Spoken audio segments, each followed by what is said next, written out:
தமிழக வெற்றி கழகத்தின் தலைவர் விஜய் அவர்கள் நேத்து அந்த மக்கள் சந்திப்புல பங்கேற்று பல்வேறு அரசியல் குறித்து பேசினார். கடந்த காலங்கள்ல அவர் பேசாத அரசியல நேத்து பேசியிருக்காரு. அது மட்டும் இல்ல, கிட்டத்தட்ட 30 நிமிடங்கள் நேற்று அந்த மக்கள் மத்தியில உரையாற்றியிருக்கார். என்ன அப்படி அவர் குறிப்பிட்டு சொன்னார்னாக்க, காஞ்சிபுரத்த பத்தி சொன்னாரு. காஞ்சிபுரம் என்பது எல்லோருக்கும் நம்மளுக்கு தெரியும். அறிஞர் அண்ணா பிறந்த ஊர் அது. ஸோ இப்படி ஒரு பெருமை வாய்ந்த ஊர் இன்னைக்கு எந்த சூழ்நிலையில இருக்கு அப்படிங்கிறது குறித்து தெள்ள தெளிவா சொல்லியிருந்தாரு. குறிப்பா காஞ்சி மாவட்டத்தில இருக்கக்கூடிய முக்கியமான தொழிலாக இருக்கக்கூடியது இந்த நெசவாளர்கள், பட்டு கைத்தறி செய்யக்கூடிய தொழிலாளர்கள். அவர்களுடைய வாழ்வாதாரம் இன்னைக்கு எந்த அளவுக்கு பாதிக்கப்பட்டிருக்கிறது? தினக்கூலியாக ஏற்கனவே எவ்வளவு இருந்தது? இன்னைக்கு எவ்வளவு இருக்கிறது? ஸோ மக்கள்லாம் எந்த அளவுக்கு சிரமப்படுறாங்க?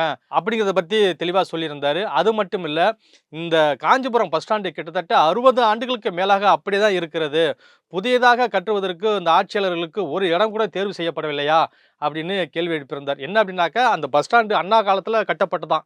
கிட்டத்தட்ட 60 ஆண்டுகளாக இந்த மக்கள் ஒரே இடத்துல தான் அந்த பஸ் ஸ்டாண்ட பயன்படுத்திட்டு வராங்க. ஏங்க இவ்வளோ பேர் அந்த ஆட்சி மாறி மாறி செய்றீங்க?